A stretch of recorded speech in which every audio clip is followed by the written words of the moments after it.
வணக்கம். இன்றைய முக்கிய செய்திகள். ரோடியார் மில்லை தனியாரிடம் ஒப்படைக்க வேண்டும், ஜான்குமார் வலியுறுத்தல். புதுச்சேரி சட்டமன்ற கூட்டத்தொடர் நேற்று தொடங்கியது. கவர்னர் கைலாஸ்நாதன் உரைக்கு பிறகு இரண்டாவது நாள் இன்று கூடியது. கவர்னர் உரைக்கு நன்றி தெரிவித்து ஜான்குமார் எம்எல்ஏ பேசியதாவது: ஃபெஞ்சல் புயலால் பாதிக்கப்பட்டவர்களுக்கு அரசு நலத்திட்ட உதவிகள் செய்திருக்கின்றது, நிவாரண உதவிகள் வழங்கியது. என் தொகுதியில் ஃபெஞ்சல் புயல் மற்றும் மழையால் 482 கார்கள் சேதமடைந்தன, வீட்டு உபயோகப் பொருட்கள் நிறைய சேதமடைந்தன. அவர்களுக்கும் நிவாரண உதவிகள் வழங்க வேண்டும் என கேட்டுக்கொள்கின்றேன். ரோடியார் மில்லை மீண்டும் இயக்க ஒரு தனியார் நிறுவனம் விரும்புகின்றது. அவர்களிடம் மில்லை கொடுத்தால் 10,000 பேருக்கு வேலை வாய்ப்புகள் கிடைக்கும். அதற்கு புதுச்சேரி அரசு நடவடிக்கை எடுக்க வேண்டும்.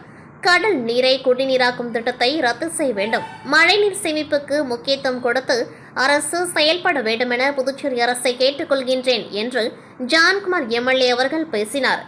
புதுச்சேரி ஓஷன் ஸ்டோரி குரூப் சார்பில் யூனிட்டி பார்க் கருப்படிக்குப்பம் ஈசிஆர் சாலை அருகே புதிதாக துவங்கியுள்ளது. மேலாண் இயக்குநர் ராஜா சந்திரு விழாவிற்கு அனைவரையும் வரவேற்றார். இதில் சிறப்பு விருந்தினராக புதுச்சேரி முதலமைச்சர் ரங்கசாமி கலந்து கொண்டு யூனிட்டி பார்க்கை திறந்து வைத்து பார்வையிட்டார். மேலும் இந்த யூனிட்டி பார்க் உள்ளே அமைக்கப்பட்டுள்ள ஃபுட் கோர்ட்டை பார்வையிட்டு முதலமைச்சர் மேலும் அங்கு அமைக்கப்பட்டிருந்த கிரிக்கெட் வலை விளையாட்டு திடலையும் திறந்து வைத்து கிரிக்கெட் விளையாடினர். மேலும் நிகழ்ச்சியில் சட்டமன்ற உறுப்பினர் கல்யாண சுந்தரம், உள்துறை அமைச்சர் நமச்சிவாயம், பொதுப்பணித்துறை அமைச்சர் லட்சுமி நாராயணன், வேளாண் துறை அமைச்சர் தேனி ஜெயக்குமார், ஆதி திராவிட நலத்துறை அமைச்சர் சாய் சரவணகுமார், சட்டமன்ற உறுப்பினர் ஜான்குமார் மற்றும் பல்வேறு தொழிலதிபர்கள் இந்த யூனிட்டி பார்க் திறப்பு விழாவில் கலந்து கொண்டு ராஜா சந்திருக்கு வாழ்த்து தெரிவித்தனர். இந்த யூனிட்டி பார்க்கில் உள்ளே குழந்தைகளுக்கான விளையாட்டு திடல், food court, gift shop, salon மற்றும் நிகழ்ச்சிகள் நடத்துவதற்கான இடம், ஜிம் மற்றும் குழந்தைகளுக்கான பல்வேறு விளையாட்டு அரங்குகள் அமைக்கப்பட்டுள்ளன. நாளை மறுநாள் 2025-26 ஆண்டுக்கான புதுச்சேரி பட்ஜெட் சட்டப்பேரவையில் தாக்கல் செய்யப்பட்டுள்ள நிலையில் முதலமைச்சர் ரங்கசாமி தலைமையில் அமைச்சரவை கூட்டம் துவங்கி நடைபெற்று வருகின்றது. சட்டப்பேரவை வளாகத்தில் நடைபெற்று வரும் அமைச்சரவை கூட்டத்தில் அமைச்சர்கள் நமச்சிவாயம், லட்சுமி நாராயணன், ஜெயக்குமார், திருமுருகன், சாய் சரவணகுமார், தலைமை செயலாளர் சரத் சௌஹான் உள்ளிட்ட அனைத்து துறை செயலாளர்கள், அதிகாரிகள் பங்கேற்றனர். புதுச்சேரி கோரிமேடு பகுதியில் ஜிப்மர் மருத்துவமனை மற்றும் மருத்துவக் கல்லூரி இயங்கி வருகின்றது. மத்திய அரசின் தன்னாட்சி பெற்ற இந்த மருத்துவமனையில் தினந்தோறும் ஆயிரக்கணக்கான பொதுமக்கள் வருகை தந்து தங்களது நோய்களுக்கு சிகிச்சை பெற்று செல்கின்றனர். தினந்தோறும் காலை புறநோயாளிகள் பிரிவு மூலம் பல்வேறு நோயாளிகள் சிகிச்சை பெற்று வரும் நிலையில் வரும் 14ஆம் தேதி ஹோலி பண்டிகை நாடு முழுவதும் கொண்டாடப்படும் நிலையில் புதுச்சேரி ஜிப்மர் மருத்துவமனைக்கு விடுமுறை தினம் என்பதால் 14ஆம் தேதி புறநோயாளிகள் பிரிவு இயங்காது என்றும் அதனால் நோயாளிகள் வந்து சிரமப்பட வேண்டாம் என அறிவுறுத்தியுள்ளனர். மேலும் அவசர சிகிச்சை உள்ளிட்ட அனைத்து சிகிச்சை பிரிவுகளும் இயங்கும் என்றும் தெரிவித்துள்ளனர்.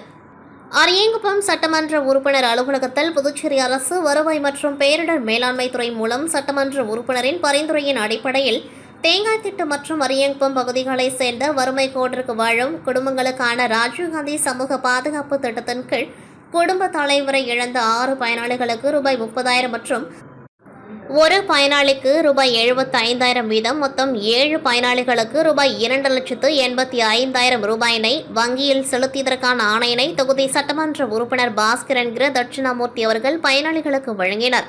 இந்நிகழ்ச்சியில் தொகுதியினர் காங்கிரஸ் மற்றும் தேசிய ஜனநாயக கூட்டணி கட்சியினர் கலந்து கொண்டார்கள்.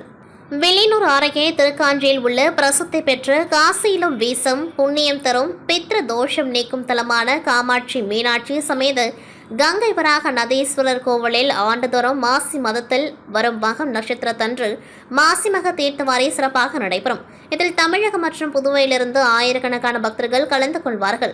மேலும் அருகில் உள்ள சங்கராபரணி ஆற்றங்கரையில் அமைந்துள்ள காசி விஸ்வநாதர் மற்றும் ஆற்றுக்கு தெற்கே அமைந்துள்ள கங்கை வராக நதீஸ்வரர் கோவிலின் நதிக்கரையில் தர்ப்பணம் செய்வது வழக்கம்.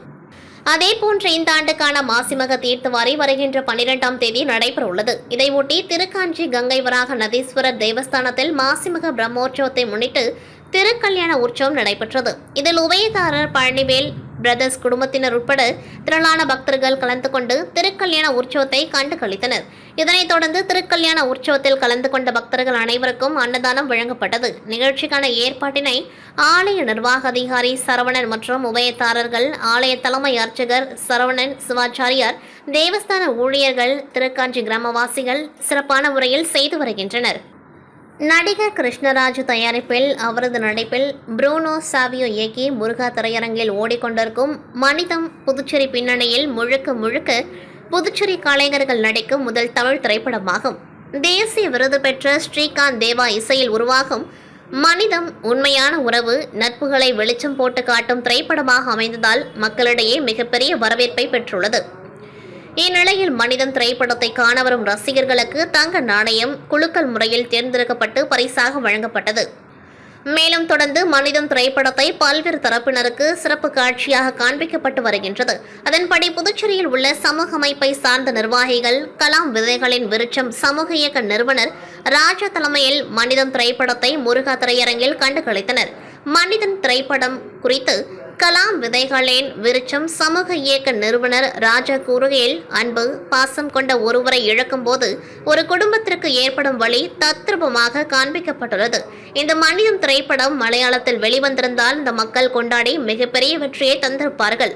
தமிழில் வெளிவந்ததால் தமிழ் கலைஞர்களும் தமிழ் ரசிகர்களும் கொண்டாட மறுத்து வருவது வேதனையான விஷயமாக உள்ளது. எனவே மக்கள் மனிதம் திரைப்படம் ஒரு குடும்பத்தின் வாழ்வியலை கண்முன்னே கொண்டு வந்துள்ளது. எனவே அனைவரும் திரைப்படத்திற்கு ஆதரவு தர வேண்டும் என அவர் கேட்டுக்கொண்டார். பேட்டியின் பொழுது இயக்குனர் புரூனோ சேவியோ உடன் இருந்தார். மகளிர் தினத்தை முன்னிட்டு மார்ச் 7ஆம் தேதி திரையரங்குகளில் வெளியான திரைப்படம் ஜென்டில் விமன். ஜோஸ்வா சேதுராமன் இயக்கத்தில் பிரபல மலையாள நடிகை லிஜோ மோல், ஹரிகிருஷ்ணன் மற்றும் பிக் பாஸ் லாஸ்லியா முக்கிய கதாபாத்திரங்களில் இந்த திரைப்படத்தில் நடித்துள்ளனர். அதன்படி புதுச்சேரி பாலாஜி திரையரங்கில் ஜென்டில்மேன் திரைப்படம் வெளியானது. ரசிகர்கள் வரவேற்பு பெற்ற இந்த படத்தை படத்தின் நாயகன் ஹரிகிருஷ்ணன் நேரில் காண புதுச்சேரி பாலாஜி திரையரங்கிற்கு வந்தார். அவர் ரசிகர்களுடன் படத்தை பார்த்துவிட்டு வெளியே வந்தவர் செய்தியாளரிடம் ஜென்டில் விமன் படம் சிறப்பாக இருப்பதாகவும் மக்கள் மத்தியில் நல்ல வரவேற்பு கிடைத்துள்ளதால் அனைவரும் திரையரங்கிற்கு வந்து படம் பார்க்க வேண்டும் என வேண்டுகோள் விடுத்தார். தொடர்ந்து தமிழக வெற்றி கழக தலைவர் நடிகர் விஜய் மக்களுக்கு நல்லது செய்தால் மக்கள் அவருக்கு ஆதரவு தருவார்கள், நானும் ஆதரவு தருவேன் என்றும், விஜய் கட்சி துவங்கியது குறித்து தங்களது பார்வை எப்படி என்ற கேள்விக்கு அவரின் கண்ணோட்டத்திலிருந்து அவர் மட்டும்தான் பார்க்க முடியும். இவ்வளவு பெரிய உச்சத்திலிருந்து மக்களுக்கு நல்லது செய்ய வேண்டும் என்பதற்காக அரசியலை முன்னெடுத்திருப்பது வரவேற்கத்தக்கது என அவர் தெரிவித்தார். இத்துடன் செய்திகள் நிறைவடைகின்றது. நன்றி, வணக்கம்.